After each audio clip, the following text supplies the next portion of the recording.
Everything you knew about overcoming your trauma is wrong. And that's exactly why so many people struggle to heal and move forward. Today, I'm going to reveal the ancient blueprint for building unshakable resilience using a philosophy that's been around for over 2,000 years. But first, let me ask you this. Are you tired of feeling stuck? Of being overwhelmed by the emotional waves that life throws at you? If so, you're in the right place, because I'm about to share the secret techniques of Stoicism that will change the way you deal with adversity forever. Trust me, by the end of this video, you'll see trauma in a completely different light. Segment 1, Stoicism, the lost art of mental fortitude. All right, let's dive in. Resilience, a word we hear all the time these days, right? But what does it really mean? More importantly, how can we cultivate it? Most people think resilience is just about staying positive or pushing through tough times. But what if I told you that's only scratching the surface? The roots of resilience go much deeper, all the way back to the ancient Stoics. Yeah, you heard me right. We're talking about a philosophy that's been shaping strong minds for millennia. The Stoics were the OGs of mental toughness, and their wisdom is just as relevant today as it was back then. Imagine this: you're faced with a massive life challenge. Maybe it's a breakup, a job loss, or even a global pandemic. Sound familiar? Now, most people either crumble under the pressure or try to brute force their way through it. But Stoics, they had a different approach, one that's shockingly effective even in today's chaotic world. So who were these Stoics anyway? Let's break it down. Stoicism was founded in Athens by Zeno of Citium around 300 BCE. And although it started as just another school of thought in ancient Greece, it soon spread like wildfire throughout the Roman Empire, influencing emperors, soldiers, and ordinary citizens alike. Think of Marcus Aurelius, the philosopher king, who literally wrote the book on how to remain calm and rational in the face of adversity. His meditations are still a bestseller today. What made Stoicism so powerful was its practicality. Unlike other philosophical traditions that were more about lofty ideals and abstract theories, Stoicism was all about action. It provided clear, actionable advice on how to live a good life, advice that was rooted in the idea that while we can't control the world around us, we can always control how we respond to it. Segment 2. The praemeditatio malorum, a Stoic secret. Let me introduce you to a powerful Stoic technique called praemeditatio malorum. Yeah, it's a mouthful, but don't worry, I've got your back. This technique translates to the premeditation of evil. Sounds intense, right? But hold on, because this is where the magic happens. The Stoics believed that instead of avoiding negative thoughts, we should confront them head on. Yep, that's right. They practiced visualizing the worst possible outcomes before they happened. Why? Because by mentally preparing for the worst, they were able to face real challenges with calmness and clarity. Think of it as mental armor. But don't get it twisted, this isn't about being pessimistic. It's about building a realistic and grounded approach to life's inevitable ups and downs. When you've already visualized the storm, it doesn't knock you off balance when it finally hits. You're ready, steady, and unshaken. Let's say you're about to give a big presentation at work. You're nervous, right? Your heart's pounding, your mind is racing, and all you can think about is how it could all go wrong. This is where praemeditatio malorum comes in. Instead of trying to push those negative thoughts away, the Stoics would advise you to lean into them. Picture the projector breaking down. Imagine yourself forgetting your lines, or even the audience looking bored. By doing this, you're not setting yourself up for failure. Instead, you're preparing your mind for whatever might happen. And here's the kicker: by confronting these fears head-on, you actually reduce their power over you. In fact, modern psychology backs this up. Cognitive behavioral therapy, one of the most effective treatments for anxiety, uses a similar approach. By systematically exposing yourself to the things you fear, you train your brain to stop reacting with panic. It's like building a muscle. The more you do it, the stronger you become. Segment 3. Deconstructing trauma with Stoicism. Now, let's talk about trauma. We've all been through stuff that leaves us shaken, right? But here's the thing: trauma doesn't have to define you. With Stoicism, you can start to deconstruct the grip that trauma has on your life. The key is understanding that trauma is just one chapter in your story, not the whole book. The Stoics taught that while we can't control what happens to us, we can control how we respond. Imagine treating every setback, every painful memory, not as a burden, but as a training ground for your resilience. So how do we start to break down the trauma that's been holding us back? It all begins with perspective. The Stoics were masters of perspective, taking what they called the view from above. This exercise involves imagining yourself high above the earth, looking down at your life from a bird's eye view. From up there, the problems that seem so overwhelming when you're in the thick of them suddenly don't look so big. You realize that your setbacks are just a small part of a much larger picture. This shift in perspective is crucial when dealing with trauma. Trauma often feels all-encompassing, like it's taken over your entire existence. But by zooming out, you start to see that it's just one piece of your life. Yes, it's painful.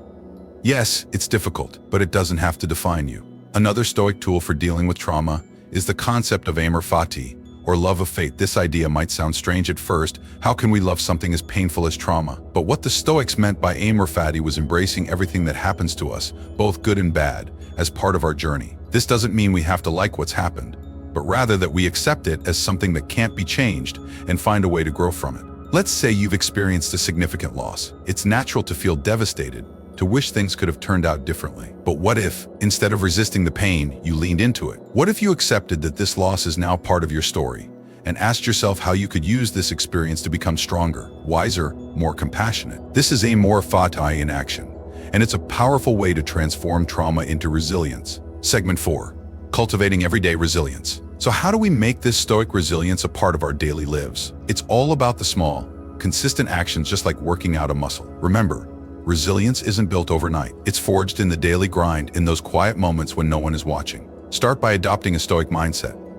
This means practicing amor fati, the love of fate. Embrace whatever happens to you, good or bad, as part of your personal journey. This is huge, guys.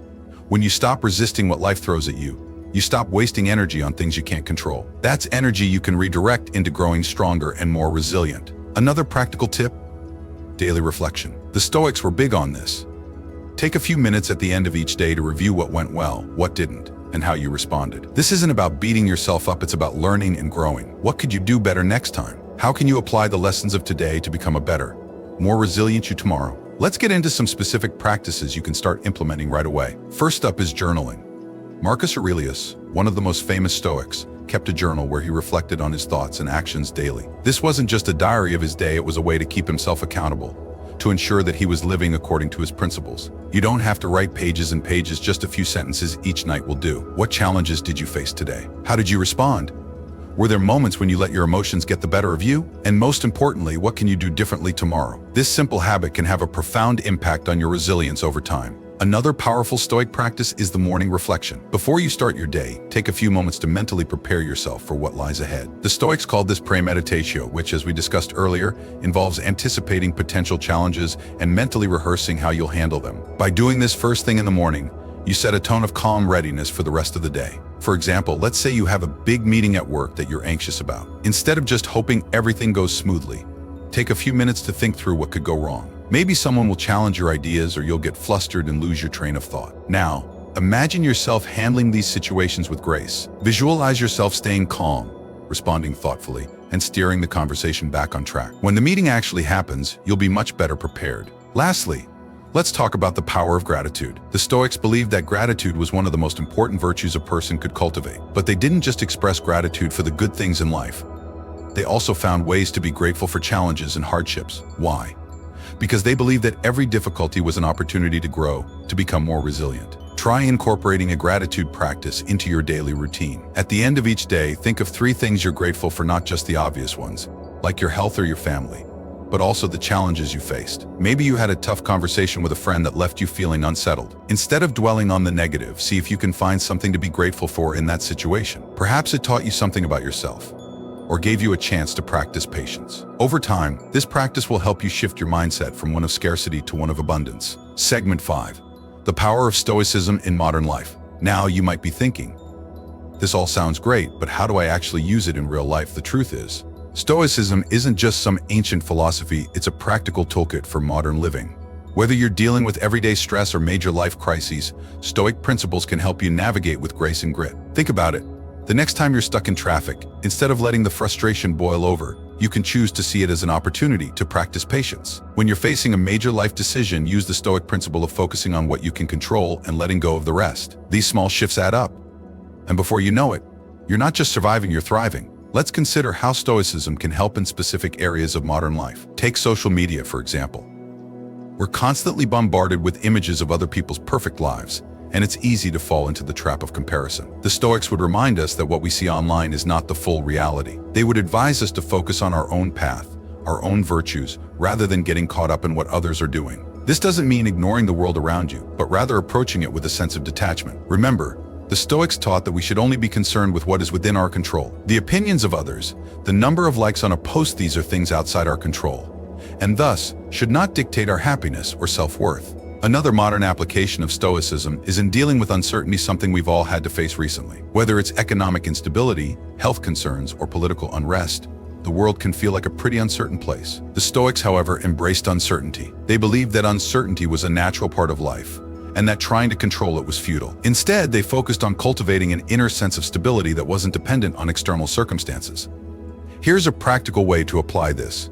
The next time you're feeling anxious about the future, try grounding yourself in the present moment.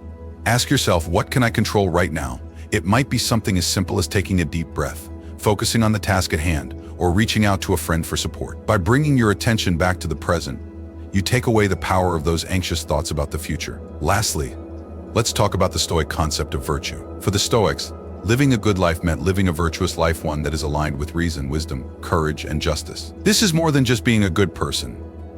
It's about striving to be the best version of yourself in every situation. When you make decisions based on virtue, you create a solid foundation for resilience because your actions are guided by something deeper than external rewards or recognition. Unleash your inner Stoic. So there you have it, the ancient Stoic secrets to building unshakable resilience. It's time to stop letting life's challenges knock you down and start using them to grow stronger. Remember, resilience isn't about being invincible, it's about being adaptable, staying calm under pressure, and always moving forward. Now, I want to hear from you.